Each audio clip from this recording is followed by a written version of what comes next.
Eating disorders, what causes them and how to work with them. So we have two nervous systems actually. Our central nervous system, which can go into sympathetic arousal and go into fight or flight to fight off threats. It can go between hyper-arousal or hypo-arousal, which I've spoken about in other videos. But we also have our enteric nervous system, which is located in the gut. And that's the first nervous system that develops in our body when we're in utero. So that's our first defense against the world. And its job when we're in utero is to detect and flush out toxins. And we think of those very literally, toxins that might be in the digestive system when we're in utero. But also, as we come out into the world, it's very good at detecting toxic environments, toxic situations, toxic emotions, and also wanting to flush those out. So many people will say, when I get anxious, my stomach flips and I desperately need the toilet, and they feel their nervous system through that enteric nervous system, through the gut. So our digestive system is massively linked in with our central nervous system and with how we feel, what's going on emotionally. So eating disorders are often caused by a psychological dysregulation, by something that is dysregulating our nervous system and causing us to feel emotionally unsettled and impacting us in that way. And it can then impact our sense of not being able to be fully attuned with an intuitive way of eating. If we feel very safe and settled, if we're in a state of rest and digest, then we can just eat intuitively. If I feel hungry, I'll grab something. Doesn't matter what time it is, I don't have to worry. I can grab a snack if appropriate, I'll go for a meal, and my nervous system is happy with that. I can work with that. But if I become fearful of my own gut, because I'm suffering, something feels dysregulated, then I'm not able to do that. I start to question, when should I eat, or what does hunger even feel like?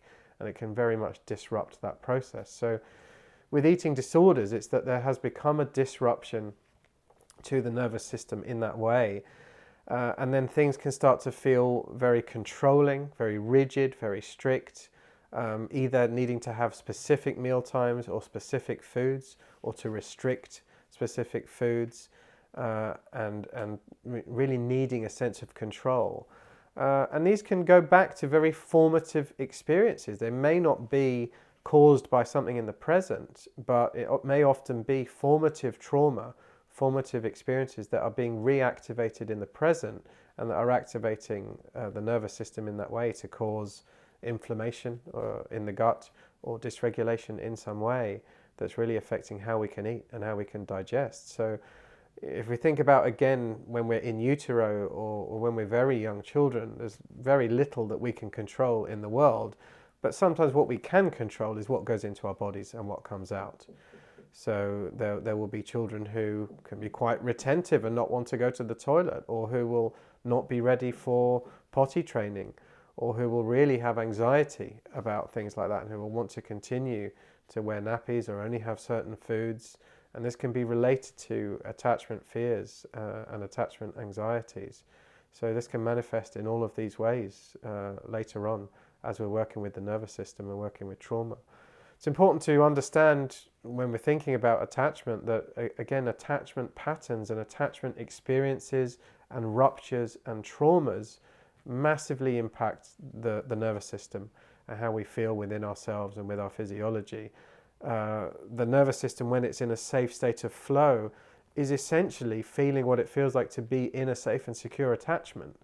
Whereas if we haven't had enough of that, if we haven't had that secure base that can hold on to our feelings and our physiology, then very often we can feel dysregulated, and an insecure attachment, an anxious attachment, or an avoidant pattern like that can often make us feel quite dysregulated in ourselves. So I'll talk more in another video about attachment patterns and how that relates to the nervous system.